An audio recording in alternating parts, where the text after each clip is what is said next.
వాల్మీకి మహర్షి పరిమప్రచ్ఛ శ్రీకృష్ణుడు మాట చెప్తాడు గీతలు అర్జునుడికి. అసలు గురువు ఎక్కడ కూర్చోవాలి, శిష్యుడు ఎక్కడ కూర్చోవాలంటే గురువు పైన కూర్చోవాలి, శిష్యుడు మరి ఈ రథంలో ఎవరు కింద ఉన్నారు, గురువు కింద ఉన్నారు, శిష్యుడు పైన ఉన్నారు. అయినా సరే బాగుంది కదా అర్జునుడు అంటే ప్రేమతో చెప్తూ మధ్యలో ఒరే శిష్యలక్షణం ఇది కాదురా, నువ్వంటే వేరే కొడుకు కాబట్టి చెప్తున్నాను. అదే సూటు బూటు హ్యాట్ 3 ఉంటాయి నీకు కదా, సూటు లక్షణ కవచం ఉంది, బూటు 4 లక్షలు ఉన్నాయి, హ్యాట్ శిరస్త్రాణం ఉంది, ఇవన్నీ పెట్టుకొని కూర్చున్నాయి. చెప్పే విధానం కాదు. నువ్వు అంతకుడు కూడా చెప్తున్నాను, కానీ వాస్తవంగా జ్ఞానం సంపాదించాలి అంటే ఎట్లా ఉండి సంపాదించాలి తెలిసిన, ఎట్లా ఆశ్రయించాలో తెలిసిన అని చెప్తూ తద్విద్ధి ప్రతిపాదన మరి ప్రశ్నేన సేవయ ఉపదేశంతి తే జ్ఞానం జ్ఞానిన తత్వదర్శిన. తత్వాన్ని దర్శించుకుని మహానుభావుడి దగ్గరకు వెళ్ళి వారికి సాష్టాంగం చేసి వారికి సేవ చేసి అటుపైన వారి దగ్గర నుంచి నువ్వు జ్ఞానాన్ని పొందాలి.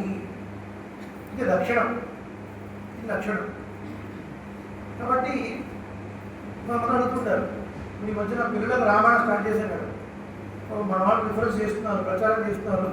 ఆ ఫోన్ చేసేవాళ్ళు వాడు ఊరు చెప్పారు, పేరు చెప్పారు. మీరు రామాయణం చెప్తారు కదా, మా అబ్బాయి న్యాయం చేస్తాం. రామాయణం చెప్తారు కదా, మీ పేరేంటి, మీరు సాగరిక నెంబరించారు, సాగరిక మంచి పని చేశారు, ప్రచారం చేస్తున్నారు. కానీ మీ పేరు చెప్పాలి కదండి, కనీసం ఎవరైనా మా పేరు ఇది, మా అబ్బాయి పేరు ఇది, ఒక విధి విధానం. సో అలా ఒక ఆచార్యులు వచ్చారు, వాళ్ళని ఉచితమైన ఆసనం మీద కూర్చోబెట్టారు. ఆ కూర్చోబెట్టినటువంటి విధానంలో మనం కూర్చున్న స్థానం కన్నా ఎత్తులో కూర్చోవాలి ఆచార్యులు. అలా వాళ్ళని స్వాగతం చేసి అగ్రభాచార్య ఇచ్చిన తర్వాత పరిప్రశ్న వేశారు వాల్మీకి మహర్షి. తత్వ జిజ్ఞాసతో పరిప్రశ్న వేశారు, సపర్యలు చేసి అడిగారు. ఇక్కడ శాస్త్రం తెలిసిన వాడికి కొన్ని ప్రశ్నలు వచ్చే అవకాశం ఉంది, తెలియని వాడికి ఎట్లాగూ రావు. సరే, గోవిందాచార్య వారు దాన్ని కూడా లేవనెత్తి తొలి సమాధానం చెప్తున్నారు. ఇప్పుడు శ్రీరామాయణాన్ని ఈ విషయాలు గ్రంథంలో లేవు, సత్యంగా వినండి. గ్రంథంలో ఉన్నాయి కదా, నిద్రపోయినా పర్వాలేదు, తర్వాత చదువుకోవచ్చు అనుకుంటారు. చదవకండి, ముచ్చట్లు పెట్టకండి, మాట్లాడకండి, మధ్యలో ఏం భూమించకండి, ఓకేనా. శాస్త్రంలో ఒక మాట ఉందంటే, ఎవరైనా ఒక విద్య నేర్చుకోవాలి అంటే ఒకటేమో ఫస్ట్ క్రైటీరియా చెప్పండి, నా పృష్ట కస్యచిత్ బ్రూయాత్. అడగబడితే ఎవరికి చెప్పు ఫస్ట్ కదా, అడగబడితే ఎవరికి చెప్పు, అడిగితేనే చెప్పాలి. ఇప్పుడు పరిప్రశ్న వేశారు, తాత్విక దృష్టితోని పరిప్రశ్న వేశారు అంటే అడిగారు, అడిగితే చెప్పొచ్చునా, చెప్పొచ్చు. కానీ చెప్పాలన్నటువంటి ఒక నియమం, సంవత్సరం కానీ సంవత్సరం అర్థంవా, కనుక ఒక సంవత్సరం కానీ ఒక 6 నెలలు కానీ ఆ గురువుకు సేవ చేసి ఉండాలి. అర్థమవుతుంది, ఆ గురువుకు సేవ చేసి ఉండాలి. అప్పుడే వాడు వినడానికి యోగ్యుడు, అప్పుడే ఆచార్యుడు చెప్పడానికి ముందుకు వస్తాడు. నారద మహర్షి వచ్చారు, వాల్మీకి మహర్షి అడిగారు, ఆ సంక్షేమ వాళ్ళంతా చెప్పారు. ఇది ఎట్లా పొసుగుతుంది, ఎట్లా పొసుగుతుంది అంటే శాస్త్ర విరుద్ధం కదా, అదంతా చెప్పాడు ఆయన. ఇటువంటి చెప్తున్నారు అనుకోండి, ఎందుకంటే వినేవాడు అడిగారు, భక్త శోకాజ దుర్లభ రామాయణ వస్తుంది, 2 సార్లు వస్తుంది. మనుషులు చెప్తాడు, ఆయన మంచి మాట చెప్పేవాడు చూడడం కష్టం, చెప్పేవాడుగా వినేవాడు ఇంకా కష్టం. ప్రతివాడికి నాకు నేనే అని తెలుసుకునేవాడు కదా.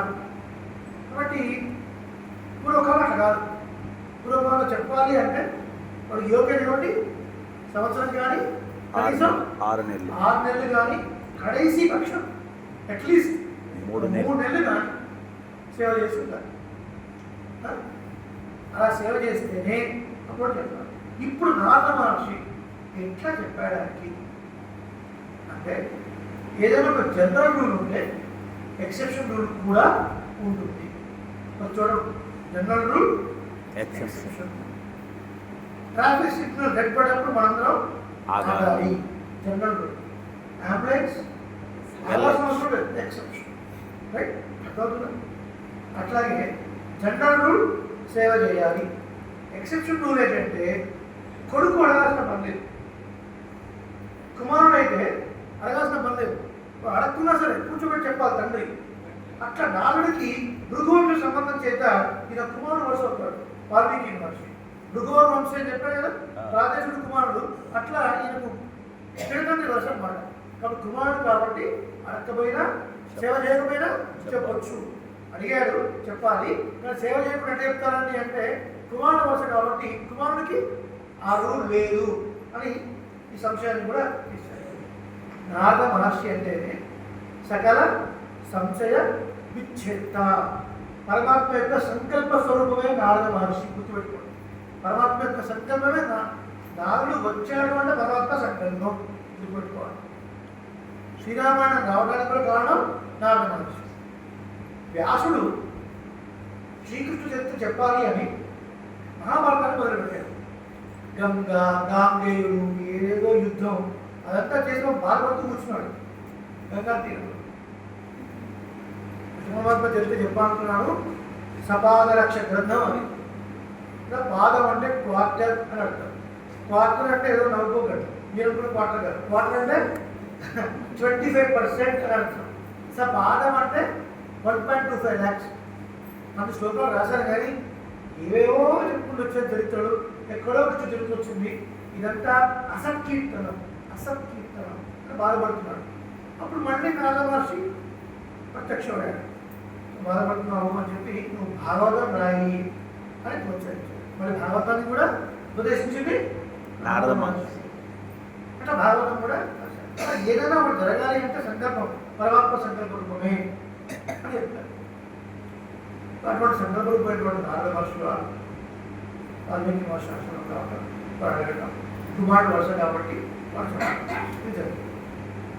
ఇప్పుడు అడిగిన ప్రశ్న ఏమిటి అంటే తర్వాత వచ్చే 3 శ్లోకాల్లో, ఈ గ్రంథంలో శ్లోకాలు కాదు, సంక్షేమ రామాయణంలో 3 శ్లోకాల్లో పూర్వస్మిన్ సామకంలోకే గుణవాన్ వీర్యవాన్ ధర్మజ్ఞశ్చ కృతజ్ఞశ్చ సత్యవాక్యో ధర్మత చారిత్రేణ చ ఉపయుక్తః సర్వభూతేషు పూజితః విద్వాన్యః సమర్థశ్చ కశ్చైక ప్రియదర్శనః ఆత్మవాక్యో జితక్రోధో నీతిమాన్ కోణస్వేకః తస్య విభక్తేవాశ్చ జాతరోషస్య సంయుగే.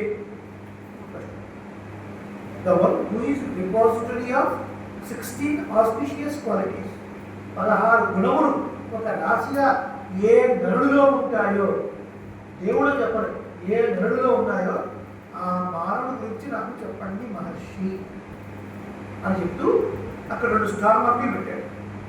ఆ 2 స్టార్ మార్కులు ఏంటంటే అస్మిన్లోకే సాంప్రదంలోకే, నేనున్నటువంటి ఈ కాలంలో నేను చూడాల్సిన విధంగా, అంటే భూలోకంలో ఈ కాలంలో అర్థం. అలాంటి వాడు మరి ఏదో లోకంలో ఏదో యుగంలో ఫలానా కృతయుగంలో అని చెప్పగలడు. నాకు అది అవసరం లేదు. ఫలానా ప్రాంతంలో ఫలానా గ్రహంలో అది కూడా అవసరం లేదు. ఈ భూగ్రహం మీద నేనున్న లోకంలో నేను అస్మిన్ సముద్రంలోకి అస్మిన్ కాదు, ఈ లోకంలో ఈ కాలంలో ఇప్పటికిప్పుడు నేను చూడడానికి వీలుగా ఉండేటువంటి వాడు ఎవరు? నరుడు ఎవరు? ఏకదిచ్ఛామ్యహం శ్రోతుం పరం కౌతూహలం ధీమే మహర్షే త్వం సమర్థోసి జ్ఞాతుమేవం విధం కరం అని శ్లోకం. అయ్యా, ఈ విషయం తెలుసుకోవాలని నేను కుతూహలపడుతున్నాను. శాస్త్ర విషయం తెలుసుకోవాలన్నా, పరమాత్మ గురించి తెలుసుకోవాలన్నా చాలా ఆతృత ఉండాలి మనలో. అంతేగాని ఆవలనైన మొహలాలు ఆ క్యూరియాసిటీ ఎప్పుడప్పుడు ఏం తెలుసుకుంటావా, ఏ గుణం చెప్తారా, ఏ గుణం ఎట్లా ప్రకాశిస్తుందా, నేను ఎట్లా అనుభవించావా, అది రసజ్ఞత చాలా ముఖ్యం. సో అంత కుతూహలం ఉన్నాడు స్వామి, చెప్పండి. తర్వాత మీరే సమర్థుడు, ఈ విషయం చెప్పడానికి మీరే సమర్థుడు అని చెప్పిన తర్వాత అప్పుడు అయ్యా రామకృష్ణ అడిగారు, సామాన్యమైన విషయం కాదు, ఇన్ని లక్షణాలు 16 గుణంలో ఏదో ఒక గుణం ఉన్నవాడు కాదు, 16 గుణములు ఒకరిలోనే ఉన్నవాడు. ఇన్ని లక్షణాలు ఒకరిలో చాలా కష్టం అయినప్పటికీ నేను చెప్తాను అని ఆ మాట అంటుంటూనే నారద మహర్షుల యొక్క గొంతులో ఒక రకమైన ఆర్ద్రత, బయటికి మాట్లాడలేని ఒక స్థితి. దైవయుక్త శ్రీయుతాంతర వినిపిస్తారు దేవుడు ఆయన అటువంటి మనిషి గురించి అని చెప్తూ అంటాడు. ఎందుకు అంటే ఆచార్యుడికి ఎప్పుడు ఆనందం కలుగుతుంది అంటే ఎప్పుడు శిష్యులకు ఏదో విషయం చెప్పాలని వాళ్ళు కథలు ఆడుకుంటారు. ఆచార్యులు వినేవాడికి ఆ కథ ఉండొచ్చు ఉండదు. ఒకవేళ అట్లాంటి కథ ఉందనుకోండి, అలాంటి వాడి విషయంలో ఇంకా దగ్గర మిగిలిగా చెప్తారు. అందుకనే ఆవు పాలు పెరిగితే ఆ ఆవు పాలు భూమి మీద పడి ఇంకిపోయేంత సమయం ఎదుర్కొంటుందో 5 సెకండ్స్ 10 సెకండ్స్ అంత సమయం మాత్రమే ఒక చోట ఉండే మహర్షి సుఖ మహర్షి. అట్లాంటి సుఖ మహర్షి పరీక్షిత్ కొరకు 7 అహోరాత్రాల నుండి భాగవతం చెప్పాడు. ఎంత గొప్ప శిష్యుడు ఆలోచించాడు. నిద్ర లేదు, ఆవడంతో లేదు, గురికబెట్టడం లేదు, చప్పుడు చేయడం లేదు, సెల్ ఫోన్ లేదు,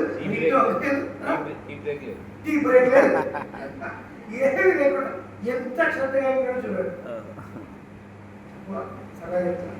సో అంత శ్రద్ధగా ఉన్నాడు కాబట్టి 7 అహోరాత్రాలు. ఇప్పుడు ఈ మాట వినగానే నేను ఆనందం కలుగుకోవచ్చు. ఎందుకు మా నాన్నగారు చిత్రముఖ బ్రహ్మ రామాయణం చెప్పమనే పంపించారు. ఈయన కూడా దాని గురించే ఎంత గొప్ప భాగ్యం అండి. శిష్యుడు భాగ్యం, శిష్యుడి కన్నా ఎక్కువ ఆచార్యుల భాగ్యం. ఆచార్యకి చెప్పాలని ఉంటుంది. ఆచార్య అడగానే రియల్ ఎస్టేట్ బాగా డౌన్ ఉంది, ఎప్పుడు బాగుంటుందంటారు. ఈ స్టాక్ ఎందుకో బాగా పడిపోయిందండి, ఎందులో ఇన్వెస్ట్మెంట్ చేయమంటారు. ఇది అడగాల్సిన ఆచార్యులు కదా. స్టాక్ మార్కెట్లో ఎందులో పెడితే డబ్బులు బాగా వస్తాయి. ఏం అడగాలి? తత్వం గురించి అడగాలి, శాస్త్రం గురించి అడగాలి, పెద్దల గురించి అడగాలి, రకరకాల గ్రంథాల గురించి తెలుసుకోవాలన్న ఆసక్తి కనబరచాలి. అది ముఖ్యం. కాబట్టి ఈయన ఏం చెప్పాలనుకున్నారో అది అడిగేసరికి చాలా ఆనందం. ఆ ఆనందంతో మొదలు పెడుతున్నటువంటి నారద మహర్షి శ్రీరామ చరిత్ర మొదలు పెట్టడానికి చెప్పే శ్లోకమే 2వ శ్లోకం. 2వ శ్లోకాన్ని చదువుతాం కానీ అర్థం చెప్పుకోము. ఎందుకు అంటే మధ్యాహ్నం కూడా ఒక కీర్తన అనుసంధానంగా అర్థాలు చెప్పుకుంటాం. చెప్పండి. ఇక్ష్వాకువంశ ప్రభవో రామో నామ జనైశ్రుతః నియతాత్మా మహావీర్యో ధృతిమాన్ వసి. ప్రతిజ్ఞా సంకల్పం కేవలం ప్రవచనం ఈ 2 రోజులు అనుకున్నప్పటికీ మధ్యలో ఈ కైంకర్యం కూడా చేయాలి అని ఆశపడినటువంటి వారు కుమారి ప్రదర్శి ప్రజ్ఞ. కాబట్టి సంగీత కచేరీ అంటే అదేదో అవుట్ ఆఫ్ సిలబస్ అనుకోకండి. రైట్, అందులో వర్ణం అంతా కూడా రామాయణ పరంగానే ఉంటుంది. అందుకని ఈ శ్లోకాన్ని అటువైపు అన్వయం చేయడం కోసం పక్కన పెట్టారు. దీని వలన అప్పుడు వస్తుంది అనమాట. దాని తర్వాత ఏ శ్లోకం చెప్పుకుంటా ఉంటే 5వ శ్లోకం చెప్పండి. సర్వశాస్త్రార్థతత్వజ్ఞః స్మృతిమాన్ ప్రతిభానవాన్ సర్వలోకప్రియః సాధుః అదీనాత్మా విచక్షణః. స్వామి వెయిట్ చేసి కూర్చోండి స్వామి. ఈ శ్లోకానికి అర్థం చెప్తాం. ఇప్పుడు ఈ 3 శ్లోకాలు అనేక గుణములు కలిగిన వాడు ఎవరు అడుగుతారు. ధర్మజ్ఞుడు ఎవడు, సత్యసంధుడు ఎవడు, వీరుడు ఎవడు, ఇలా అన్ని గుణములు కలవాలి ఎవరు అన్నప్పుడు ఈయన మొదలు పెట్టారు. ఇక్ష్వాకువంశంలో మొదలుపెట్టారు. ఆ తర్వాత వాల్మీకి మహర్షి అడిగినటువంటి గుణాలు అదన గుణాలను చెప్పుకుంటూ వెళ్తారు అనమాట. ఇప్పుడు నక్షరామాయణం మన యొక్క టాపిక్ కాదు, కానీ దానికి అనుగుణంగా ఈ ఎందుకు చెప్పుకుంటామో చెప్తే అర్థం అవుతుంది. అలా వర్ణిస్తున్న శ్లోకాలు ఇంకొక శ్లోకం. రైట్, అలా వర్ణించిన శ్లోకాలు. సర్వశాస్త్రార్థ తత్వజ్ఞ అంటే అష్టాదశ విద్యలు, పురాణం, న్యాయం, మీమాంస శాస్త్రం, వీటి యొక్క రహస్యాలన్నింటినీ కూడా తెలిసిన వాడు శ్రీరాముడు. పుస్తకం మీ దగ్గర ఉంటుంది, అదే చూడండి, అవసరం వినండి. తర్వాత స్మృతిమా అంటే ఏదైనా విషయం చెప్పినప్పుడు దాన్ని గుర్తుంచుకునేటువంటి వాడు, మెమరైజ్ చేసేవాడు. ప్రతిభానవాన్ అంటే ఆయా వ్యవహారం నందు ఎప్పటికప్పుడు కొత్తగా ఆలోచిస్తూ ఆ గుర్తు తెచ్చుకున్నటువంటి విషయంలో నుంచి సమాధానం చెప్పేటువంటి వాడు. తర్వాత శ్లోకంలో వస్తుంది ఆర్య సర్వ సమశ్చైవ అని వస్తుంది. సముద్ర యువ సింధుభి అని వస్తుంది.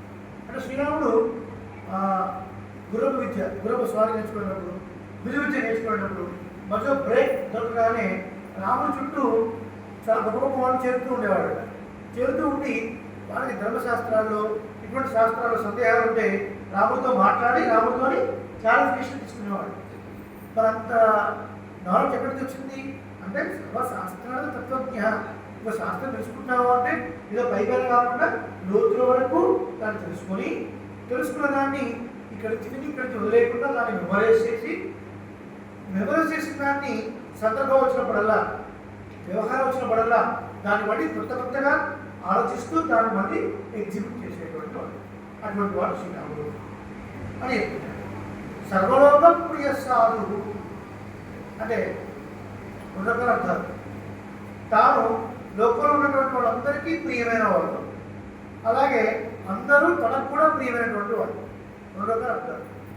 శ్రీరాముడు లోకంలో అందరూ వాళ్ళకి ప్రియమైన వాడు, శ్రీరాముడికి కూడా లోకంలో అందరూ అంటే సర్వలోక ప్రియ సాధు. దీని గురించి చెప్తూ ఒక మాట ఉన్నది. దశరథ చక్రవర్తి సభ తీస్తాడు.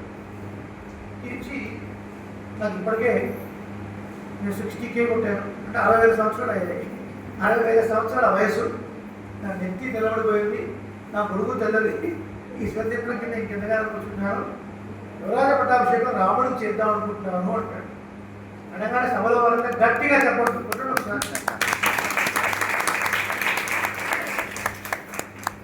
దశరథుడు యువరాజుగా రాముడు పెరిగి ఇంత చెప్పండి కొడుతున్నాడు, నా భావన నీకేం నచ్చలేదా? ఏదో అట్లా కాదు అంటే ఎందుకు ఇంతగా ఆనందపడుతున్నాడు? ఏం చెప్పంటావయ్యా, ఈ కుమారుల్లో బహవహ సంతి, ఎన్ని కళ్యాణం కూడా చెప్పలేము. అటువంటి రాముడు ఎప్పుడెప్పుడు అయోధ్య పురవీధుల్లో సంచరిస్తాడా అని చూస్తున్నాము. అంటూ ఏమిటయా రాముడికి నచ్చింది అని చెప్తున్నారు అయోధ్య వాళ్ళు. వ్యసనేషు మనుష్యాణం భృశం భవతి దుఃఖిత ఉత్సవేషు సర్వేషు ఇదేవ పరితుష్యతి. చక్రవర్తి, శ్రీరాముడు మాలో ఎవరికి ఏ చిన్న కష్టం కలిగినా తనకే కష్టం కలిగినట్టుగా భావించేటువంటి వాడు. అయోధ్యలో ఎవరికి ఏ కష్టం కలిగినా ఆ కష్టానికి రాముడికి ఏ సంబంధం లేదు. వాడి స్వయకృత అపరాధమో వాడి కర్మో కారణం అయినప్పటికీ అయ్యో ఇంత కష్టం కలిగింది అని బాధపడేవాట. అలా ఎవరు బాధపడతారండి ఈ లోకంలో? అలా ఎవరు బాధపడతారు అంటే తల్లి మాత్రమే బాధపడతారు. పూర్వకాలం రోజులు చెప్పుకుంటారు. ఫర్ ఎగ్జాంపుల్ చెప్పలేం కానీ పూర్వకాలంలో సాదం వండేటప్పుడు అన్నం వండిన తర్వాత గంజి వార్చేవారు. గుర్తున్న వాళ్ళు చేయటట్టు ఆ గంజి వార్చడానికి ఒక గుట్ట లాంటిది ఉండేది. దానికి ఒక గోడ సంచితోని ఆ వేడివేడి అన్నాన్ని తీసి ఆ గంజి వార్చిన తర్వాత ఆ అమ్మలేని తర్వాత సాపాటు సాదం నివేదన చేసి వాటి పైన పుచ్చుకునేవారు. తల్లి వంటలో ఉంది, పిల్లవాడు పాకుతూ ఆడుతూ ఆ గుంటలో పడిపోయాడు. వాడు వెంటనే ఏడ్చాడు. ఏడోగానే పాపం గమనించుకొని వెంటనే వచ్చి వాడిని తీస్తుంది బయట. కానీ తీసి వాడు ఓదార్చింది, వాడు బాధ మర్చిపోయాడు. కానీ పాపిస్తాన్ని చూసుకోలేకపోయాను. రావాలే కదా వాడు ఆడుకోరాడు, వాడు బొమ్మలు ఇస్తాడు, ఆడుకోకుండా వచ్చి గుంటలో పడ్డాడు. కానీ నేను చూడకపోవడం వల్లే కదా వాడు గుంటలో పడ్డాడు. రావాలే కదా తల్లి చాలాసార్లు బాధపడుతుంది. అట్లా తల్లి బాధపడేట్టుగా ఎవరికి ఏ రకమైన కష్టం వచ్చినా నేనున్న రాజ్యంలో నా ప్రజలకు ఇంత కష్టం వచ్చింది కదా బాధపడుతుంటే రాముడు. అంటే రాజు ఎవరు అంటే రాముడే రాజు. రంజనాత్ రాజా అని అర్థం. రంజనాత్ రాజా, రంజింపజేయువాడు. తన దేశంలో ఉన్నటువంటి ప్రజలందరూ సుభిక్షంగా ఉండాలి, బాగా ఉండాలి అని కోరుకునేవాడు.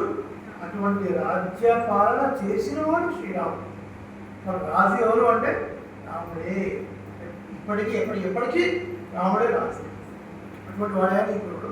అంతేకాదు, కష్టం వస్తే బాధపడేవాడు. మా ఇంట్లో ఏదైనా శుభకార్యాలు అయినాయనుకోండి, ఎవరికైనా మనవడు పుట్టాడు, కొడుకు వివాహం అనుకోండి, దగ్గరుండి ఇంటికి పెద్ద తండ్రి ఎట్లాగైతే ఒక మామిడాకు గురించి తోడలు పెడతాడో అలా ఒక తండ్రిలాగా ఇంటికి వచ్చి అన్ని పనులు చేసి ఒక పెద్ద దిక్కులాగా సంతోషిస్తూ ఉండేవాడు. అంటే అంటే వాళ్ళకి కలిగిన ఆనందం రాముడికి ఆనందం. వాళ్ళకి ఏదో దుఃఖం కలిగితే తనకే దుఃఖం కలిగినట్టుగా భావించేటువంటి ఇంతకన్నా ఏం కావాలి ఈ కొడుకు గురించి అటువంటి వాడు మహానుభావుడు చెప్తూ రాముడు ఎంత గొప్పవాడంటే అయోధ్య నగరంలో ఉన్న ప్రతివాడు చిన్న పెద్ద ముసలివాడు అందరూ పండితులు పామరులు అందరూ అయోధ్య ఏ గుడి కనపడితే ఆ గుడిలోకి వెళ్ళి రాముడి గురించే ప్రార్థన చేసేవారు. స్త్రియో వృద్ధా తరుణశ్చ సాయం ప్రాత సమాహిత సర్వాన్ దేవాన్ నమస్యంతి రామస్యార్థే యశస్వినః. స్త్రీలు ముసలివాడు పిల్లలు యువకులు అందరూ ఎక్కడ కనబడితే అక్కడ గుళ్ళలో వెళ్ళి ఎప్పుడు ఏం కోరుకునేవారంటే ఏం బాగున్నాడు కాదు, రాముడు బాగుండాలి, రాముడు బాగుండాలి, రాముడు బాగుండాలి కోరుకునేవారంట. ఎవరు కోరుకుంటారంట? ఒక వ్యక్తి బాగుపడాలని కోరుకున్నాడు. అసలు ఈ లోకంలో ఉన్నాడు కలికాలంలో బాగుపడుతుంటే కాదు దానికి గుంజాలని తప్ప బాగుపడాలి చేయాలి అని ఎవరంటే ఉంది. అట్లాంటిది రాముడు బాగుండాలి, రాముడు బాగుండాలి అని చిన్న పెద్ద ప్రతి ఒక్కరు కోరుకున్నారంటే ఎంత ప్రీతి ఉంటుంది రాముడి మీద, ఎంత ప్రీతి ఉంటే కోరుకోవాలి చెప్పండి. అటువంటి వాడండి అని ఎప్పుడు కూడా రాముడి యొక్క క్షేమాన్ని కోరుకునేటువంటి వాడు. తర్వాత సారు పుణ్యత్వం, వీడికి కీడు చేయాలి అన్న పిచ్చి ఆలోచన కూడా లేనటువంటి వాడు శ్రీరాముడు. Straight forward. రామో ధర్మాభిభాషతే అంటారు. రాముడు రెండు మాటలు మాట్లాడు, ఒకటే మాట ఒకటే మాట అంటారు. అధీనాత్మ అంటే ఎటువంటి కష్టకాలంలో కూడా కృంగిపోయినటువంటి వాడు, గంభీరమైనటువంటి హృదయం కలిగినటువంటి వాడు శ్రీరాముడు. దీని గురించి చెప్తారు కంబరామాయణంలో. కంబరామాయణంలో వర్ణన పట్టాభిషేకం డిక్లేర్ చేశారు. చేసిన తర్వాత ఈయన వెళ్ళి సీతాదేవితో సహా నిర్మాణం దర్శించి ఆ రోజు ఉపవాసం ఉండి ఆ రోజు భూమి మీద పడుకోవాలని చెప్తారు వశిష్ఠుడు. అలాగే పడుతున్నారు. తెల్లారి చేసే బాణాల మధ్యలో రాముడు బయలుదేరాడు. కానీ లోపల అంతఃపురంలో సీనంత వేరే రకంగా ఉంది. ఏం జరిగిందో అర్థం కాలేదు. లోపలికి వెళ్ళాడు. వెళ్ళిన తర్వాత చక్రవర్తి అలా మంచం మీద కూర్చున్నాడు. అంతఃపురంలో కైకేయి మందిరంలో కీడెక్కి తెగబడిపోయింది. ఆమె చుట్టంతా ఇట్లా ముందుకు వచ్చింది. కళ్ళు ఎర్రగా ఉన్నాయి, ఉబ్బిపోయి ఉన్నాయి. పక్కన కైకేయి నిలబడింది. అటు పక్కన సుమకు నిలబడున్నాడు. ఏం జరిగిందో అర్థం కాలేదు. ఇవే ఎందుకంటున్నారు, నా వల్ల ఏమైనా తప్పైందా, నా వల్ల ఏమైనా తప్పు జరిగిందా ఎందుకుంటాను. అప్పుడు కైకేయి నీ కూడా తప్పేం లేదు రామ, నాకు కూడా రెండు వరాలు ఉన్నాయి, వాళ్ళు అడిగాను నేను, నాకు నీకు చెప్పడం కోసం నేను ఇబ్బంది పడుతున్నారా, నువ్వు చెప్పమ్మా. ఏం లేదు, పట్టాభిషేకం నీకు కాదు, పట్టాభిషేకం నీకు కాదు. భరతుడికి సంతోషపడ్డాడు రాము, భరతుడిగా సంతోషపడ్డాడు. అంత మాత్రం కాదు, నువ్వు 14 ఏళ్ళు అడవులకు వెళ్ళాలి. దీనికోసం ఎందుకమ్మా, దీనికోసం ఎందుకు అడిగా బుద్ధిమా ఋషిభిస్తుల్యం కేవలం ధర్మమాశ్రితం. నేను కేవలం ధర్మాన్నే ఆశ్రయించుకొని ఉండేటువంటి ఋషి లాంటి వాడిని అది తెలుసుకోలేకపోయావు నువ్వు. ఋషులు అడవిలో ఉన్నారు, నేను అయోధ్యలో ఉన్నాను, అంతే తేడా, వేరే తేడా లేదు. ఒక మాట పిలిచి ఇలా తమ్ముడికి ఏంటా పట్టాభిషేకం నీకు వద్దు, నువ్వు కొన్నాళ్ళు వెళ్ళిపోవడానికి వెళ్ళిపోయావు కదమ్మా, దానికోసం వరాలను కలిగి వేస్ట్ చేసుకున్నాను కానీ అని ఇద్దరు చుట్టూ ప్రదక్షిణ చేసి బయటకు వస్తున్నాడు. బయటకు వచ్చినప్పుడు రాడు ముఖం ఎట్లా ఉంది, కంపరామాయణం చెప్తారు. లోపలి వెళుతున్నప్పుడు ఒక కమలం వికసిస్తే ఎంత బ్రైట్గా ఉంటుందో అంత బ్రైట్గా ఉంటుంది. ఎందుకంటే పట్టాభిషేకం మనం అనుకుంటున్నాం. బయటకు వచ్చినప్పుడు 1000 తామరలు ప్రకాశిస్తే ఎట్లా ఉంటుందో ఉదయిస్తే అంత బ్రైట్గా ఉంటుంది. ఏమాత్రం చలనం లేదు, కుంగు లేదు, కుంగు లేదు కదా. పట్టాభిషేకం అనగానే ఓ పొందుకోలేదు, అరణ్యవాసం అనగానే ఓ కుంగిపోలేదు. సముద్రం గాంభీర్యం అలా బయట గంభీరంగా బయటకు వస్తుంది. సముద్రేవ గాంభీర్యే ధైర్యేణ ఇమవానిమా అని వర్ణించబోతారు ముందు. గాంభీర్యంలో సముద్రం లాంటి వాడు, సముద్రానికి రత్న గర్భుడు అని పేరు. తన గర్భంలో అంటే లోతులో అడుగులో చాలా ప్రశస్తమైన రత్నాలు ఉంటాయి. నాలో రత్నాలు ఉన్నాయని ఎలిసి పడలేదు, చాలా గంభీరంగా ఉంటాడు. అటువంటి గంభీరంగా రాముడిలో ఉంటుంది అని చెప్పడం ఇక్కడ విశేషం. తర్వాత విచక్షణ, అన్ని కార్యాలను చాకచక్యంగా చేసేవాడు. ఇది మంచి ఇది చెడు అని తెలిసి ఏది ఎట్లా చేయాలో అట్లా చేసేవాడు. కొందరు ఉంటారు కదా పరమానంద శిష్యుడు చెప్పడానికి ఒక పని చెప్తే వాడికి ఇంకో పని చెప్పడానికే కష్టం కదా. అట్లా కాకుండా చెప్పిన పని చాలా విచక్షణతో చేసేవాడు. తర్వాత సర్వగాభిగత సద్భిః ఆరస్పదం సర్వగాభిగత సద్భిః సర్వదాభిగత సద్భిః సముద్ర ఇవ సింధుభిః సముద్ర ఇవ సింధుభిః ఆర్యః సర్వసమశ్చైవ సర్వసమశ్చైవ సదైక ప్రియదర్శనః సదైక ప్రియదర్శనః సద్భిః సర్వదాభిగతః ఎల్లప్పుడూ సత్పురుషుల చేత సేవింపబడేవాడు రాముడు. మనం ఎలాంటి వాళ్ళని చెప్పాలి అంటే మన పక్కన వాడు ఎట్లాంటి వాడు తెలిస్తే వాడు ఎట్లాంటి వాడు తెలుస్తుంది కదా. మన పక్కన కొంతమంది ఉంటారు మదర్ లాంటి వాడు అదే ఇద్దరు కామాలు ఉదర్ ఇద్దరు అక్కడ ఇక్కడ ఇక్కడ వాడు అక్కడ చెప్పుకోవాలి. అటు పక్కన వాడు మీ ఎట్లాంటి వాడో తెలిసిపోతుంది కదా. ఎలాంటి వాడో మన చుట్టూ వాడు కూడా తెలిసిపోతుంది కదా.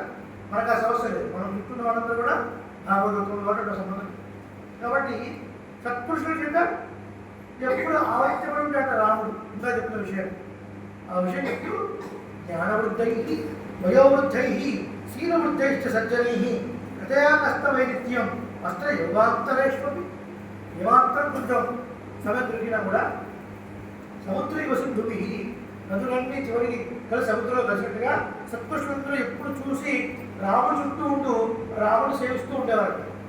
ఎన్నో విషయం తెలుసుకోవడం వరకు అంతకు వాడు శ్రీరాముడు. ఆర్యసర్వ సమశ్చైవ పూజనీయుడు, అందరి చేత పూజింపదగినటువంటి వాడు శ్రీరాముడు. సదైక ప్రియదర్శన అది ఇంపార్టెంట్. ఎల్లప్పుడూ ఒకే విధంగా ప్రీతిపూర్వకంగా ఉండేటువంటి వాడు దర్శించడానికి. ఇతర సౌందర్య విశేషాలు కొన్ని వస్తువులు కానీ కొన్ని వ్యక్తి కానీ చాలా సౌందర్యంగా ఉంటాయి. అందులో ఎటువంటి సందేహం లేదు, చూడాలనిపిస్తుంది. కానీ మీరే ఆలోచించండి, మీకు ఇష్టమైన వ్యక్తి ఎవరైనా సరే మీ ఇంటికి వచ్చారనుకోండి, ఒకరోజు చాలా అపురూపంగా ఉంటుంది కదా, చాలా ఆనందంగా ఉంటుంది. ఒకరోజు కూడా ఉండొచ్చు. మూడో రోజు నాలుగో రోజు కేవలం ఆ వ్యక్తినే చూస్తున్నామని చూడాలి అనిపించే వ్యక్తులు ఎవరైనా ఉంటారండి? రాముడు తప్ప ఎవరు ఉంటారు కదా. అంతటి అందవాడు. ఎట్లా చూసినా ఇందులో స్వారస్యం ఏంటంటే ఎప్పుడు చూసినా ఎట్లా చూసినా సదైక ప్రియదర్శన అంటే సర్వకాల సర్వావస్థలలో ఎవరు చూసినా ఎప్పుడు చూసినా చూడాలనిపించాడు. ఎగ్జాంపుల్ ఉదయం కూడా మంచిగా రెడీ అయ్యి కూర్చున్నాం, మంచి మేకప్ బాగుందండి, పడుకున్నాం. తెల్లవారుజాము లేచినప్పుడు ఒకసారి సెల్ఫీ తీసుకుని చూడండి. ఇంతకన్నా అసలు చూడడానికి ఇంకొక ఉండడం మనకే భయం అవుతుంది కదా. రాముడు అట్లా కాదు, అలా పడుకున్నా సౌందర్యం. క్యూలో వెళ్తూ రంగనాథుడు చూడాలి వదలబెట్టి పెట్టాలండి అన్నారు. రోడ్డు దాని అంటే పడుకుంటాడు. పడుకున్నాడు సౌందర్యం అంటే నువ్వు పడుకోలేదు చూడాలని తెలుస్తుంది. నువ్వు పడుకోలేదు పొద్దున్న నీ భార్య జీవనం చూడకపోవడం తెలిసి చూడలేకపోతారు. రాబట్ట నిల్చున్నా కూర్చున్నా పడుకున్నా అక్కడ సౌందర్యమే. శ్రీరామాయణంలో ముందు వస్తుందేమో అర్థపడి చెప్తున్నాను. కాబట్టి నిద్రకాలిక సౌందర్యం కూడా సౌందర్యమేనండి. సుఖసుప్త పరంత భ్రమణిస్తారేవి అరణ్యవాసంలో సీతాదేవి ఒళ్ళో పడుతున్నాడు శ్రీరాముడు. ఎట్లా ఉన్నాడ? నిద్రపోతున్నాడు. అయినా సరే శత్రువులకు భయం కలిగించేలాగా ఉన్నాడు. ఆశులకు చూసినా కొద్దీ చూడాలి అనుకున్నారు. లేకపోతే పడుకున్నటువంటి రంగనాథులను చూడాలని ఎవరికి ఇష్టపడతారు కదా. ఆ సౌందర్యం ఉండడం వల్లే కదా. ఆ సౌందర్యం ఉండడం వల్లనే ఆయన పడుకున్నా సరే చూడాలి. ఇది ఏ రకమైన వస్తాయి అంటే నిల్చొనున్నా కూర్చొనున్నా పొద్దునైనా మధ్యాహ్నమైనా సాయంత్రమైనా రాత్రి తెల్లవారు ఏ సమయంలో ఉన్నా ఎవరు చూసినా ఎప్పుడు చూసినా ఇంకా చూడాలనిపించేటువంటి సౌందర్యం లావణ్యం శ్రీరాముడు. ఎవరు చూసినా అంటే ఎవరు చూసినా అంటే అయోధ్యావాసులు చూసినా ఎప్పుడు చూసినా కన్న తండ్రి అంటే దశరథ చక్రవర్తి. ఆయన కూడా ఎంత చూసినా కూడా తల్లి తీరని ఒక అందం చూసినండి. అసలు ఒంటి మీద కంటనే లేకుండా కేవలం స్కెల్టన్ మాత్రమే ఉంది. ఎప్పుడు తపస్సులో ఉండేవాడు. వాడు కూడా రాముడు అంటే చూడాలని ఇష్టపడతారు. ఇకపోతే రాక్షసులు కూడా ఇష్టపడతారు. సుప్రమణం ఎవరు చూసినా ఎప్పుడు చూసినా ఎట్లా చూసినా ఆఖరికి రావణాసుడు కూడా ఈ జనకల్లో ఒకసారి కూర్చోబోయిన తర్వాత అక్కసారి తప్పిస్తాడు పక్కకి, ప్రాణం కాపాడాలి అంటే కేర్పుడు చూసి దూరం తప్పించాడు. అందరూ చూసిన నవ్వడం కోసమా, రావణాసుడు యుద్ధం నుంచి వెనక్కి పడిపోయాడు అని నాకు అపనిక్తి చేయడం కోసమా, వాడి దగ్గర చాలా పుచ్చుకున్నావా లంచం అంటే, అయ్యో అట్ట కాదండి, రథసారథిగా నా యొక్క ధర్మం ఏమిటి అంటే నీకు కూర్చోపోయినప్పుడు ప్రాణం కాపాడాలి కాబట్టి నేను పక్కన తీసుకొచ్చాను అంటే పోతపోయింది కదా ప్రాణం. అట్లా యుద్ధం చేసేవాడు ఉంటాడు. శత్రువు ప్రఖ్యాత వీర్యస్య రంజనీయస్య విక్రమై, శత్రువుల చేత కూడా పొగడబడేటువంటి పరాక్రమం లేనటువంటి వాడు శ్రీరామచంద్రుడు ఉంటాడండి. శత్రువుడు తోటలాడినవాడైనా వాడు వేగెత్తు పడబడుతుంది అంటారు. అట్లాంటి శత్రువుడు కూడా పొగిడేటువంటి గొప్ప పరాక్రమం వీర్యం సదైక ప్రియదర్శన అని ఆ శ్లోకంలో ఒక రసోక్తి. తర్వాత 8వ శ్లోకం పేజ్ నెంబర్ 13 శ్లోకం మాత్రం చెప్పి గ్రంథం ముయ్యండి. కావ్యం రామాయణం కృష్ణం సీతాయాశ్చరితం మహత్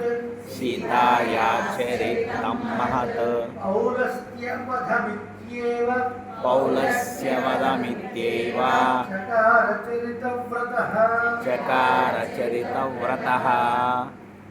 భారతీయ వాగ్మయంలో వేద వేదాంతాల తర్వాత అంత గొప్ప స్థానాన్ని ఆక్రమించింది ఆది కావ్యము అనబడేటువంటి శ్రీమద్ రామాయణం. శ్రీమద్ రామాయణం ఆర్ శ్రీరామాయణం అని మా సంప్రదాయం వాళ్ళు చెప్పే విషయం.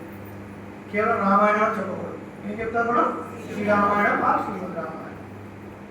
లౌకిక భాషలో చందో రూపంగా మనకు గొప్పగా మనం సేవించడానికి, మనం అనుసరించడానికి, మనం పాలన చేయడానికి అవతరిత గ్రంథం.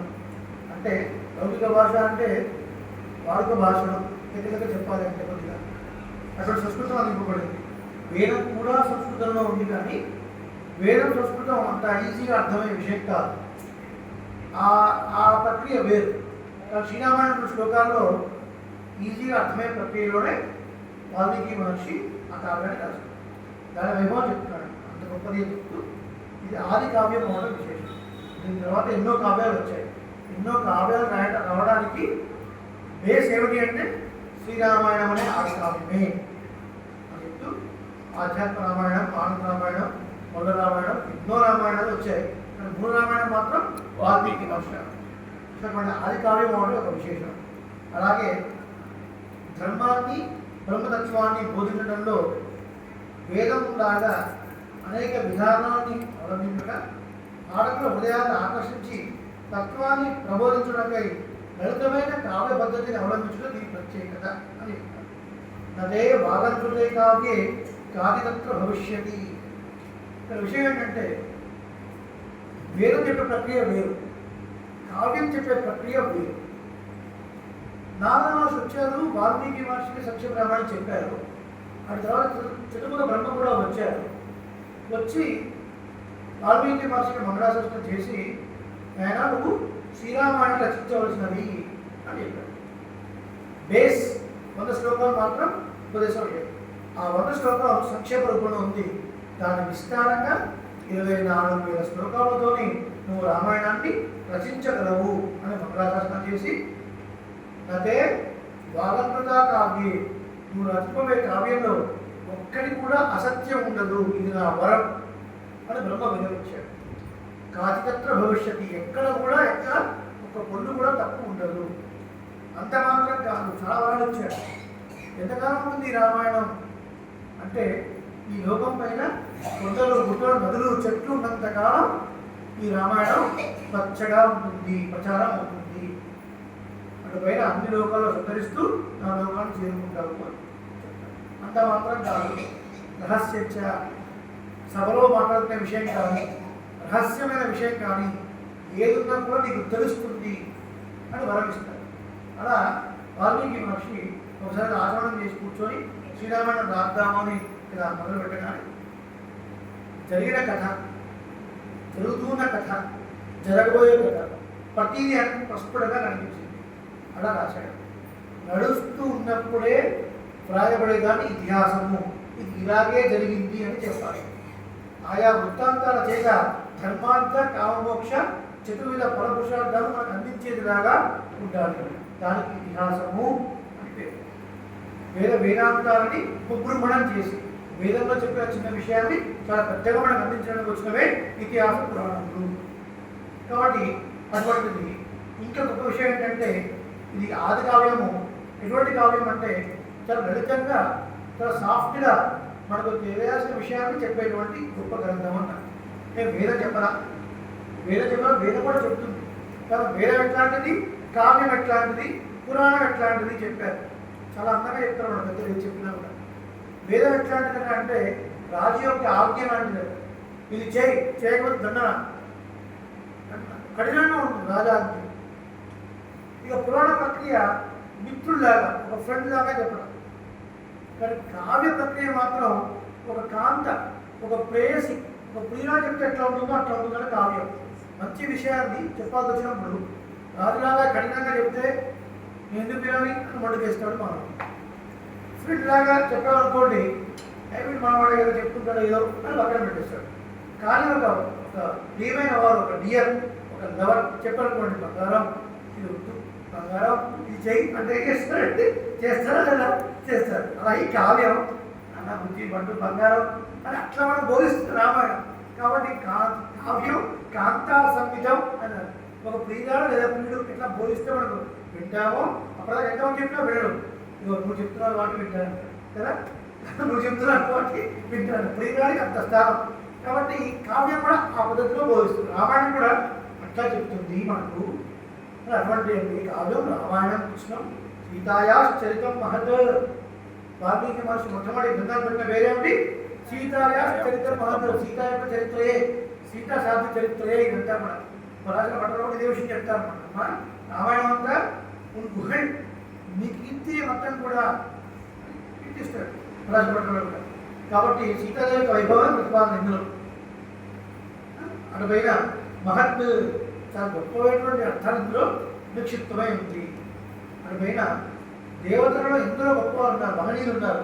కానీ వాళ్ళు ఎవరు కూడా సాక్షాత్ పరబ్రహ్మ పదవాచ్యులు కాదు. అంటే వీళ్ళందరూ పరబ్రహ్మ అని చెప్పడానికి యోగ్యత లేనటువంటి వారు.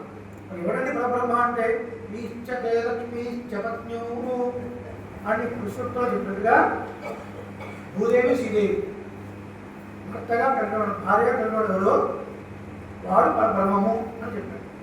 శ్రీదేవిని భూదేవిని భార్యగా కలిగిన వాడు ఎవడో వాడు పరబ్రహ్మము అని చెప్పాడు. ఇక్కడ ఏదైనా మిస్సింగ్ కనబడుతున్నాము? ఇప్పుడు చెప్పిన మాటలు మిస్సింగ్ ఉందా? శ్రీదేవి భూదేవి చెప్పారు. ఇక్కడ ఏమైనా మిస్సింగ్ ఉందా? శ్రీదేవి చెప్పలేదే. ముసుక్తుల్లో శ్రీదేవి భూదేవి చెప్పారు.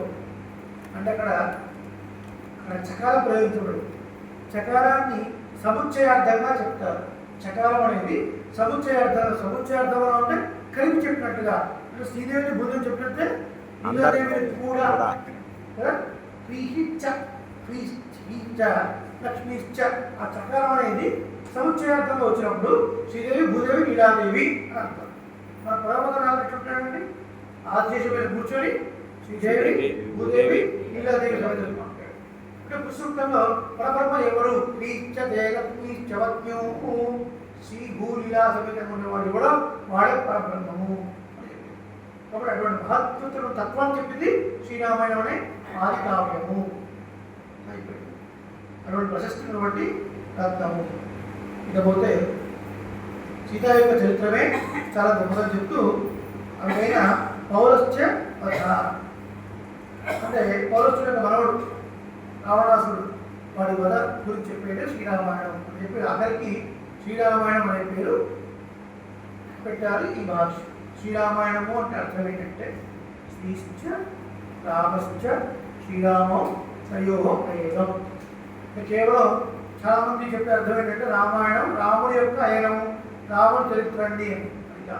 సీతాదేవి యొక్క శ్రీరాముడి యొక్క చరిత్ర చెప్పేదే శ్రీరామాయణము అంటారు. శ్రీరామాయణం పౌరస్య వధ సీతాయాశ్చరితం అని ఈ కావ్యానికి ఇది పేర్లు ఉన్నాయండి అని చెప్పారు. తర్వాత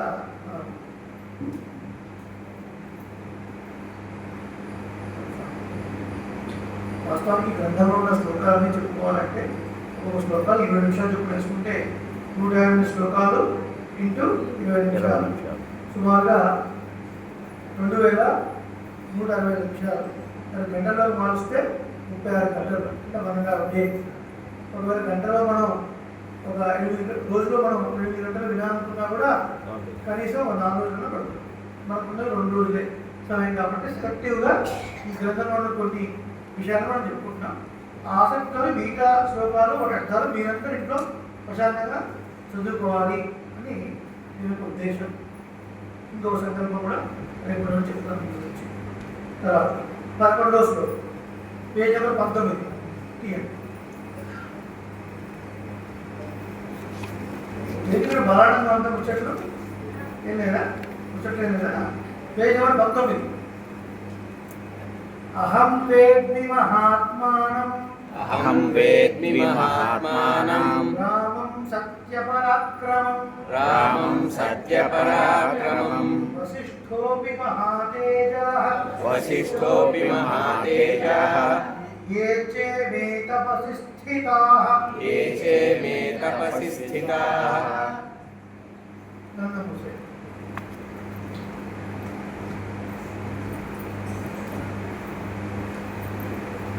ఈ శ్లోకాన్ని చెప్పినటువంటి వారు విశ్వామిత్ర మహర్షి. గత వారం 3 రోజులు ప్రవచన.com వారు ఏర్పాటు చేసినటువంటి బుర్గడ సతీష్ గారు దారాస్వామి వారు ఏర్పడిన ప్రవచనంలో సీతారామ కళ్యాణ ఘట్టం 3 రోజుల పాటు సాగింది. గంటన్నర మొత్తం 3 గంటలు. దాన్ని విన్నవాళ్ళంతా మనం చేయొచ్చండి. 2, 3, 4, 5, 6, 7 అంటే అది విన్నవాళ్ళు అందరూ ఉంటే షార్ట్గా చెప్దాం అనుకున్నాను. వినని వాళ్ళే ఎక్కువ ఉన్నారు కాబట్టి కొద్దిగా రోజుగా చెప్పాలి. విశ్వామిత్ర మహర్షి గాయత్రి మంత్ర ద్రష్ట. గాయత్రి మహామంత్రాన్ని సాక్షాత్కారం చేసుకుంటే మహానుభావుడు. శ్రీరాముడు దశరథ చక్రవర్తి కుమారుడుగా అవతరించాడు. సకల విద్యలో నేర్చుకున్నాడు. సుమారు 12 సంవత్సరాల వయస్సు. దశరథ చక్రవర్తి ఒక సభ తీర్చి దారక్రియాపతి తన యొక్క పురోహితుడు, తన యొక్క మంత్రులు, తన యొక్క శ్రేయోభిలాషులు కూర్చోబెట్టుకొని నా కుమారులకు వివాహ సంబంధాలు చూడాలి అని ప్రపోజల్ స్టార్ట్ అయిందట. ఆ ప్రపోజల్ స్టార్ట్ అయ్యి మాట్లాడుతున్న సమయంలోనే ఒక కబురు వచ్చింది. అయ్యా రాజా మీకు జయమోగాక అట్లా గాదిసుతుడు విశ్వామిత్ర మహర్షి ఈ దర్శనార్థమే వేం చేసి ఉన్నారు. వెంటనే చక్రవర్తి పురోహితుడితో పూర్ణకుమార స్వామితో వారిని ఆహ్వానించి ఆహారండి మహర్షి మీ రాక ఆహ్వానం, మీ రాకతో నా జన్మ ధరించింది, అర్జమే సఫలం జన్మ, నా జన్మ సార్థకమైంది ఇవాళ అని మహర్షి ఉచితమైన ఆసనం కూర్చొని ఉభయ కుశలోపరి ఎలా ఉన్నారు ఏమిటి మాట్లాడుతారు. విశ్వామిత్ర మహర్షి వస్తూనే ఆ సభలో ఉన్న ప్రతి ఒక్క ఋషిని ప్రతి ఒక్క వారిని ప్రకటించుకుంటూ క్షేమ సమాచారం అడుగుకుంటూ వచ్చారు. కూర్చున్న తర్వాత చక్రవర్తి అంటున్నాడు, నీ రాక ఎట్లా ఉంది మాకు అంటే, నీ రాక ఎట్లా ఉంది అంటే ఒక అమృతం దొరికితే ఎంత ఆనందమో అంత ఆనందము. అసలు నీటి చుక్కలేని ప్రదేశంలో కుంభవృష్టి పడితే ఎంత ఆనందమో అంత ఆనందం. సంతానం లేనటువంటి వాడికి తన యొక్క యోగ్యమైన భార్య ద్వారా గొప్ప సంతానం కలిగితే ఎంత ఆనందమో అంత ఆనందం. ఏదైనా అమూల్యమైన వస్తువు పోగొట్టుకుంటే ఆ అమూల్యమైన వస్తువు మళ్ళీ దొరికితే వాడికి ఎంత ఆనందమో అంత ఆనందము. ఓ మహర్షి మీ రాక నాకు ఎంత ఆనందమో చెప్పలేదు, ఎంత ఆనందమో చెప్పలేదు. మీ రాక చేత అయోధ్య మహానమైంది, పూలకరాలు మహానుభావులు అడగండి ఏం కావాలో అడగండి అన్నప్పుడు ఆయన అన్నాడు, ఇన్ని మాట్లాడినాడు ఆయన చక్రవర్తి. ఇప్పుడు నేను అడుగుతున్నాను, ఏదైనా నేను ఒక యజ్ఞం చేస్తున్నాను, ఆ యజ్ఞం చివరిలో రాక్షసులు కొద్దిగా డిస్టర్బ్ చేస్తున్నారు కాబట్టి ఆ యజ్ఞ సంరక్షణార్థం ఈ కుమారుడిని పంపించు, ఈ కుమారుడిని పంపించు. ఇందులో తత్వం ఉపనిషత్తు ఏం చెప్తుందంటే యజ్ఞో వై విష్ణు. యజ్ఞం అంటే విష్ణు అనే అర్థము, విష్ణు అనే అర్థం. దానికి దిగాన కలిగినప్పుడు కామాస్వామి కూడా విష్ణువే. మనకు మీరు ఉత్తమ హోమాలో పాల్గొనడం తెలియదు కానీ హోమం చివరిలో సంకల్పం అది అయిపోయిన హోమం చివరిలో చెప్తారు యజ్ఞ సంరక్షణ భగవానుడు విష్ణువు. ఏదైనా సరే అండి, ఏ క్రతువులో అయినా ఈ సజావుగా సాధారణంటే విష్ణు అనుగ్రహం ఉండాలి. చివరికి శ్రాద్ధంలో అయినా సరే తిరువధ్యయనంలో ఆ శ్రాద్ధకర్మలో చెప్తూ మంత్రం చెప్పిస్తూ ఆ కుమారుడితోని శౌచపరి అని చెప్తూ ఆ చివరిలో యజ్ఞమంత్రి ఈ శ్రాద్ధకర్మలో ఏమైనా దోషాలు జరిగి ఉంటే ఆ విష్ణు యొక్క స్మరణ చేత పోవుగాక అని విష్ణు విష్ణు విష్ణు విష్ణు అని 3 సార్లు చెప్పిస్తారు. చాలా మంది అనుకుంటారు ఆ పదం తిరువధ్యాయంలో చదివినాలో మాత్రమే చెప్పాలేమో ఇంకెప్పుడు చెప్పొద్దు. అట్లే కాదు, ఎప్పుడైనా చెప్పొచ్చు. ఎప్పుడైనా విష్ణునామం పవిత్రమైనదే. కాబట్టి ఏ కర్మ సజావుగా సాగాలన్నా విష్ణునామం తప్పనిసరి. యజ్ఞ సంరక్షకుడు భగవాన్ విష్ణువే. కాబట్టి దాన్ని రక్షించడానికి నాకు శ్రీరాముడు కావాలి. ఎటువంటి వాడు కాకపక్ష ధరం శూరం జ్యేష్ఠమే ధారం ప్రదర్శన. కాకపక్షం, కాకము అంటే కాకిక్రం శ్రీరాముడు.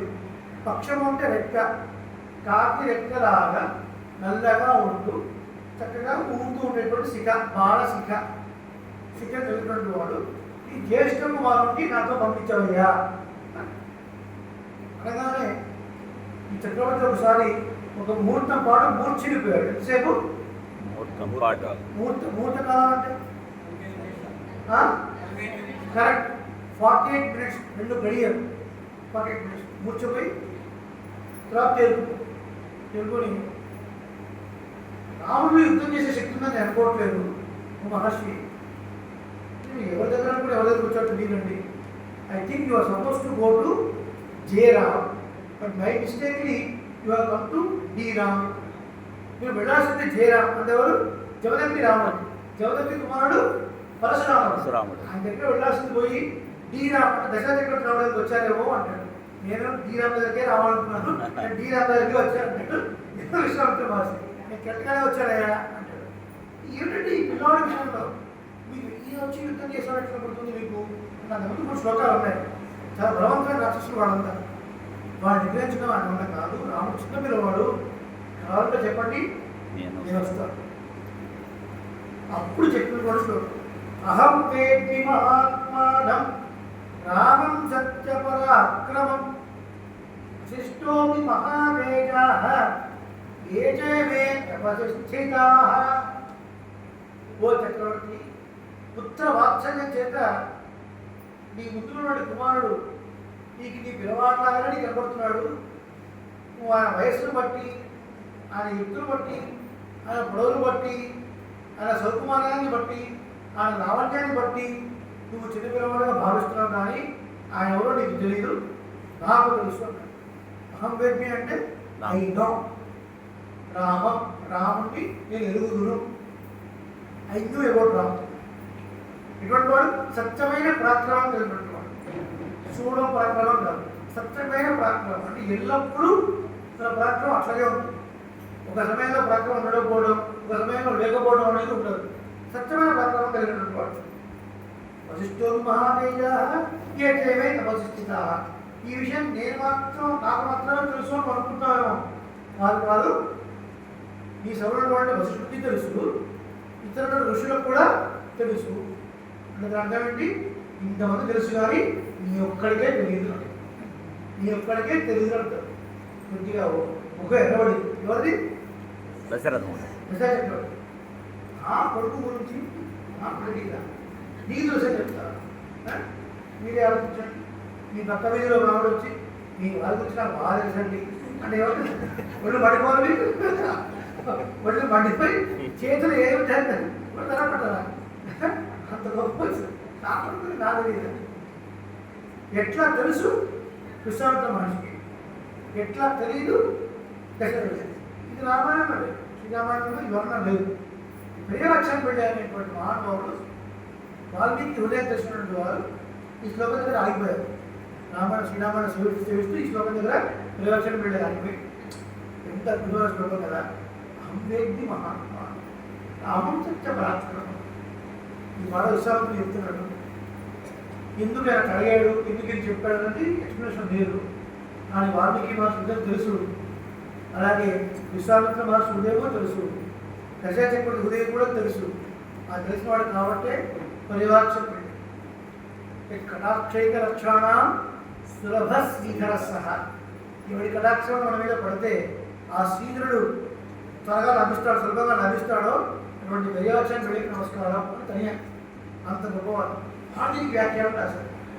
రాస్తూ ఏ కారణం వల్ల విశ్వామిత్ర మహర్షి నాకు తెలుసు అన్నాడు, ఏ కారణం వల్ల దశచక్రుడు తెలియదు. ఈ మాట ఏడున్నారండి, నీకు తెలియదా నాకు తెలుసు అంటే నీకేం తెలుసా అంటావా లేదా? ఎంత ఎందుకని అడిగారు. విశ్వామిత్ర మహర్షి హృదయాన్ని అంతా ఆవిష్కరిస్తున్నారు. ఎవరు పెరిగారు నీకెంత వారు వర్ణించారు ద్రోణాదేశం వారు. తర్వాత చదవండి, రహస్యంగా ఉంటుంది. చెప్తున్నాడు, ఓ చక్రవర్తి, నీకు కిరీటం ఉంది, నాకు కిరీటం ఉంది. నీ కిరీటము చక్రవర్తిత్వాన్ని చూపిస్తుంది, నాకు వచ్చిన కిరీటము తపస్సు చేయగా జడగట్టినటువంటి కిరీటం. అటువంటి జడగట్టిన కిరీటం ఉన్నటువంటి నాకు తెలుసా, భోగం కోసం పెట్టినటువంటి కిరీటం నీకు తెలుసా? నేను ఎంతోమంది ఆచరణను ఆశ్రయించి వారికి సేవ చేసి వారి ద్వారా జ్ఞానాన్ని పొందాను. అటువంటి ఎంతోమంది ఆచరణలు సేవించినటువంటి నాకు తెలుస్తుందా? రాముడు ఎవరు అంటే ఈయన ఎవరు? సాక్షాత్తు పరబ్రహ్మ శ్రీమన్నారాయణుడు అని నాకు తెలుస్తుందా? లేదా ఎంతోమంది రాజుల చేత అంతఃపురంలో వాళ్ళ చేత వాళ్ళ చేత సేవలు చేయించుకుని నీకు తెలుస్తుంది. నువ్వెవరో సేవ చేయించుకునేవాడు, నేనేమో సేవ చేసినవాడు. ఎవరు తెలుస్తుంది జ్ఞానం? ఎవరు తెలుస్తుంది జ్ఞానం? సేవ చేసిన వాడికే జ్ఞానం వస్తుంది. ఇప్పుడు చెప్పు, నీకు తెలుసు నాకు తెలుసు. అహం వేద్ది అన్నది అర్థం. ఆ పైన నా చేతులు ఎప్పుడు ధర్మాలు కుశలు ఉంటాయి, నీ చేతులు ఎప్పుడు ధనుర్బాణాలు ఉంటాయి. నువ్వు ఎప్పుడు యుద్ధానికి వెళ్ళేవాడు, నేను ఎప్పుడు యజ్ఞం చేసేవాడు. ఇప్పుడు యజ్ఞాన్ని చేసినట్టు నాకు తెలుసా, యుద్ధం చేసే నీకు తెలుసా? ఇప్పుడు నువ్వు కూడా యజ్ఞం చేసావు ఏమో. నువ్వు చేస్తే యాభై ఎటువంటి యాగం పుత్రకామేష్టి యాగం, నువ్వు చేస్తే యాగం పుత్రకామేష్టి యాగం. అంటే ధర్మ అర్థ కామ మోక్షలో అర్థకామాన్ని అపేక్షించేవాడు నువ్వు, ధర్మాన్ని మోక్షాన్ని కోరుకుని యజ్ఞం చేసేవాడు నేను.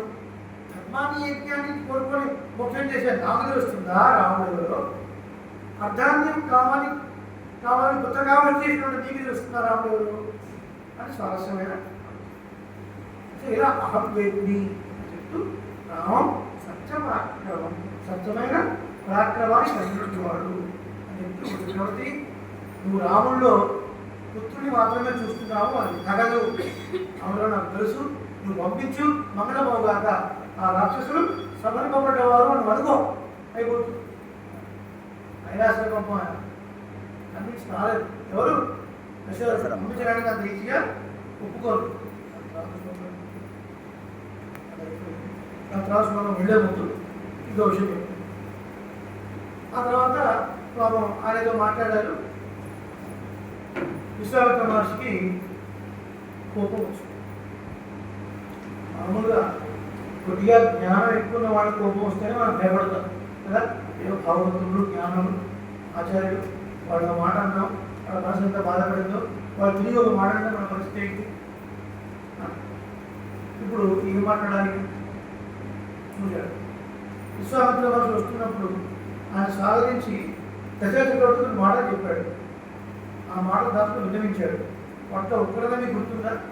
మీ రాక ఎట్లాంటిదంటే చెప్పండి, గుర్తుందా? ఎవరు చెప్పండి, చెప్పండి. ఒక్క చుట్టూ కూడా నీళ్ళు లేని ప్రదేశంలో వర్షం పడితే ఎంత ఆనందమో అంత ఆనందం. ఇంకా పోయిన వస్తువు దొరికితే, అమూల్యమైన వస్తువు దొరికితే ఎంత ఆనందమో అంత ఆనందం. ఇంకా సంతానం లేని వాడికి సంతానం కలిగే ఆనందమో.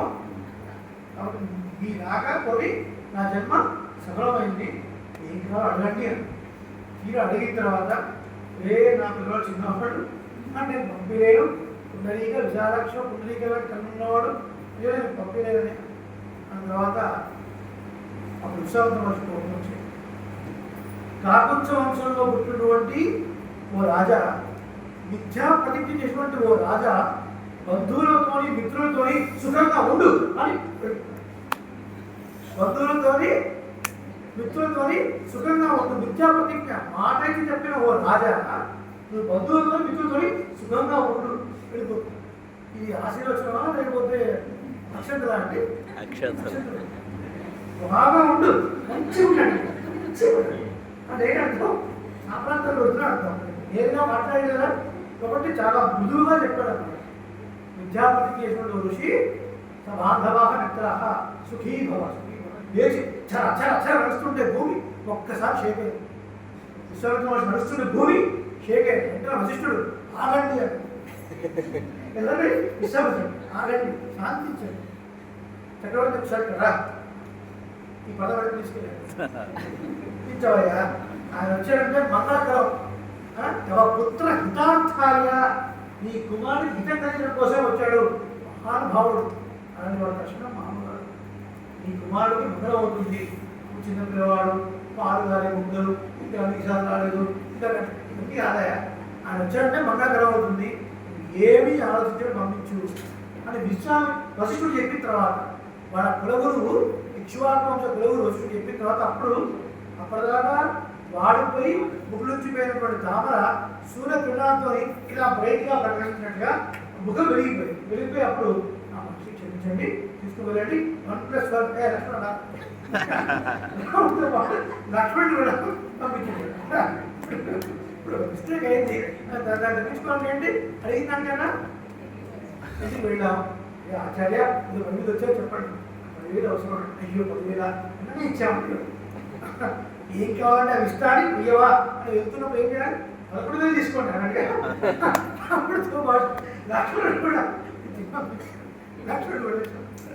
సార్ పంపించాడు, వెళ్ళాడు. వెళ్తున్నారు. ముందు విశ్వామిత్ర మహర్షి వెనకాల రావణాలు నడుచుకుంటూ వెళ్తున్నారు. అప్పటిదాకా రథాల మీద గుర్రాల మీద వెళ్ళేటువంటి వారు నడుచుకుంటూ వెళ్తున్నారు. ఎందుకు తండ్రి ఆజ్ఞ అయినది మీరు భద్రంగా వెళ్ళండి. నడుస్తున్న కొద్దీ ముందు వెళ్తున్నారు. విశ్వామిత్ర మహర్షి మధ్య మధ్యలో ఎడగురి చూస్తున్నారు. ఎందుకు వస్తున్నారా రావట్లేదా? చమత్కారం చెప్పారు కానీ వస్తున్నారు. అయినా చూస్తున్నారు. చూడబుద్ధి అవుతుంది. ఆయన అందం, ఆయన సౌందర్యం అట్లాంటిది.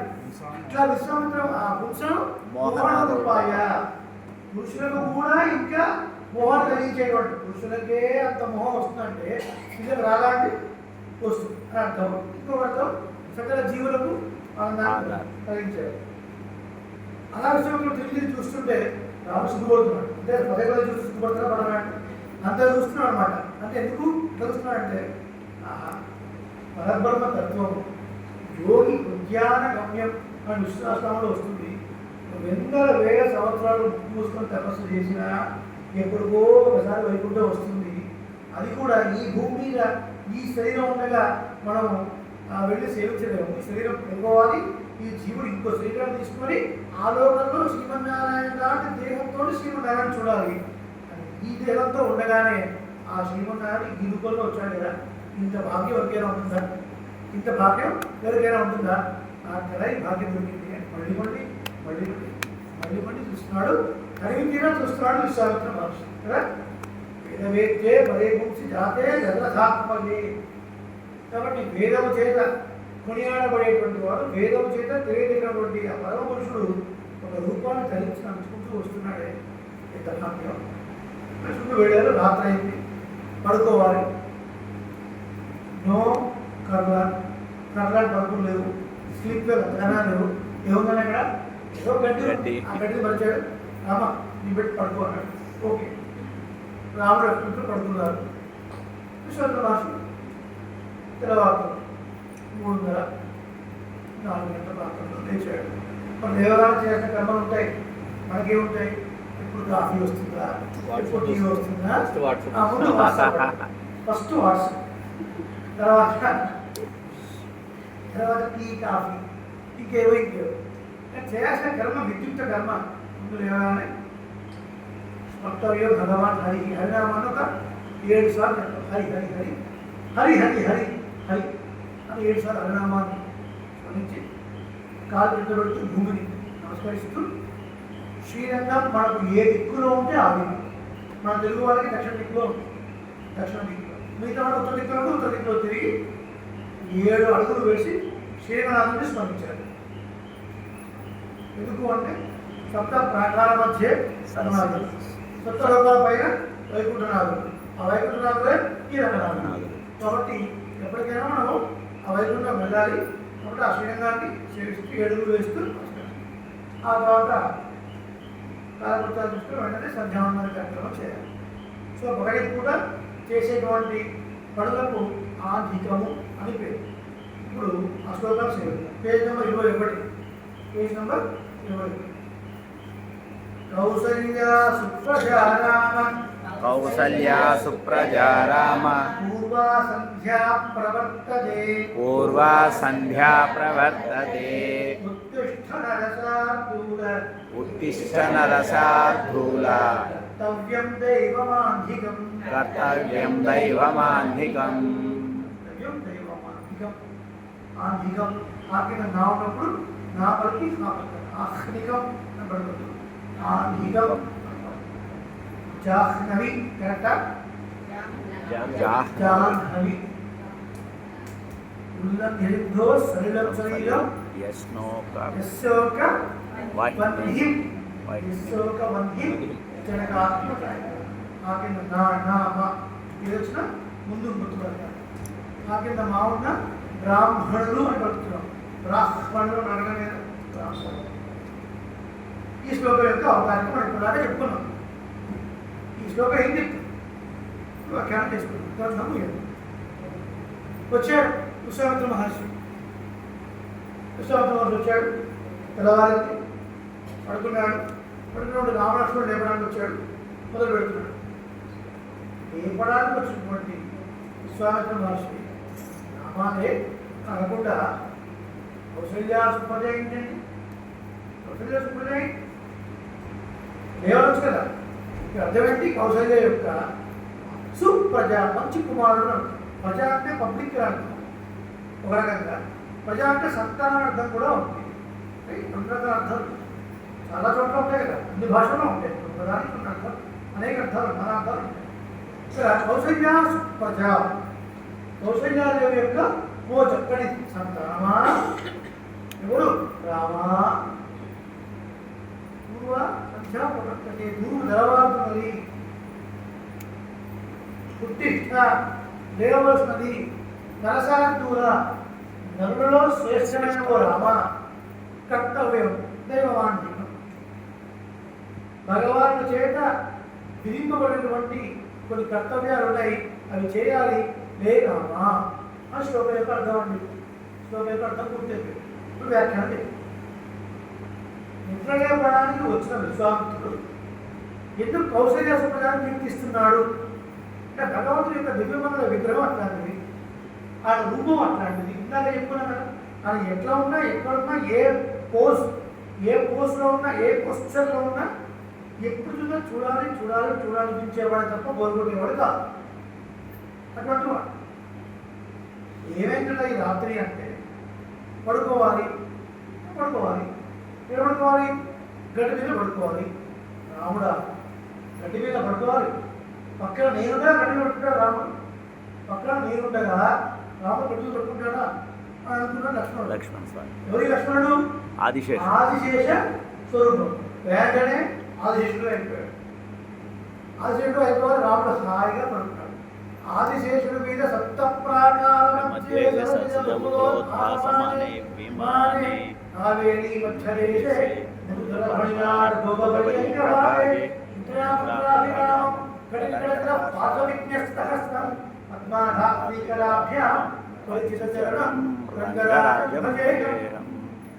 ఏడు ప్రాకారాల మధ్యలో ఉభయ కావేరీ మధ్యలో ఆదిశేషుడి పైన హాయిగా ఒక చేతి అదుపుకొని ఒక చేతి ఇలా చూపిస్తున్నట్టున్నాడు. ఎవరండి?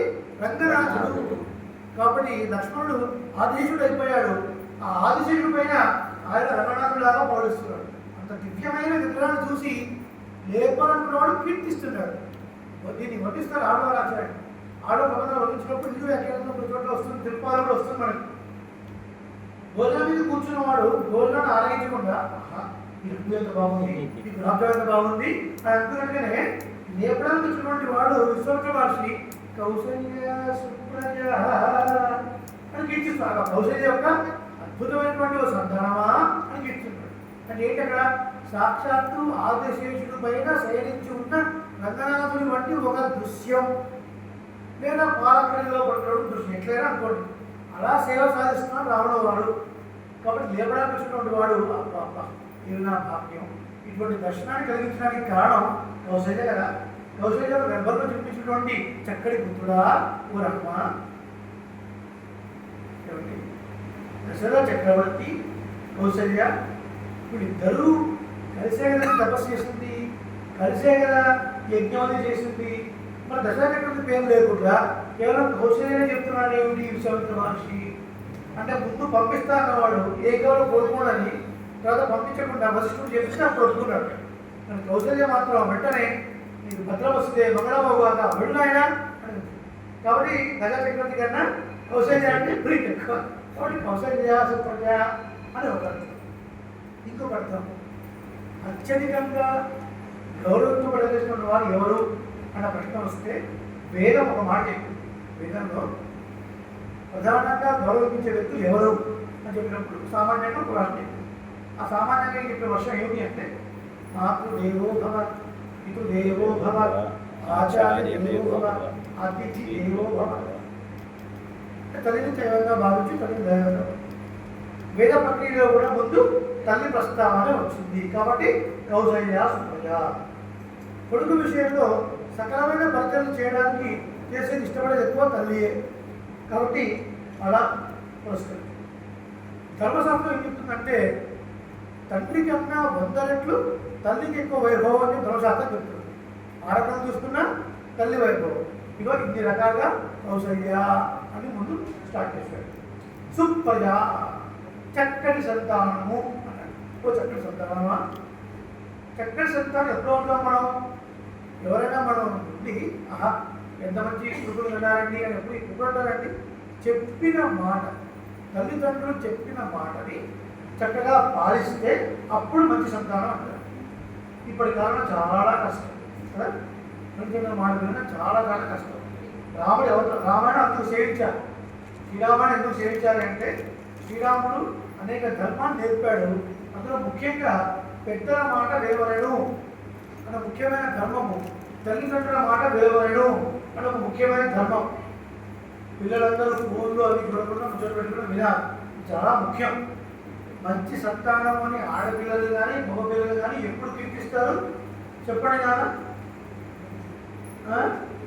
ఇండస్ట్రీ నిలబడ్డా ఒక సంతానం మంచి సంతానం అని ఎప్పుడు కీర్తిస్తారు? ఆ పిల్లవాడు లేదా ఆ పిల్ల తల్లిదండ్రుల మాట వింటే మంచివాళ్ళు అంటారా, వేరే వాళ్ళు మంచివాళ్ళు అంటారా? వింటే. అవునా? అర్థమైందా? ఖుషిగా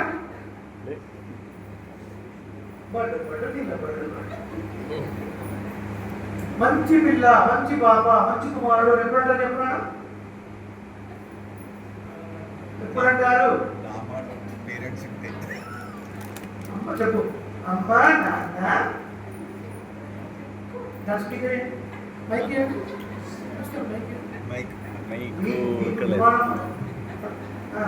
చెప్పరా అక్కడే చెప్పరా. అమ్మ నాన్న చెప్పిన మాటను వింటే వాళ్ళని మంచి పిల్లలు అని అంటారు. ధన్యవాదాలు.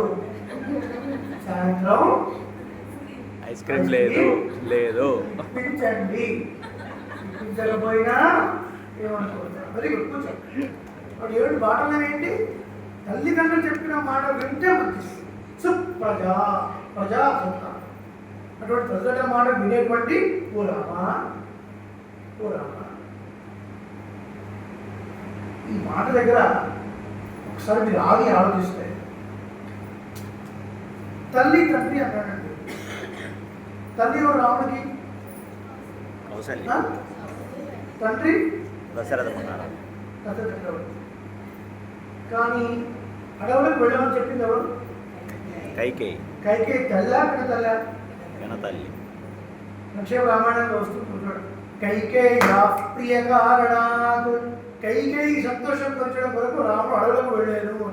తల్లిదండ్రుల మాట మాత్రమే కాదు, పినతల్లి మాట కూడా వినేవాడు రాముడు. అందుకనే సుప్రజ, సుప్రజ మాట వినేవాడే కష్టం.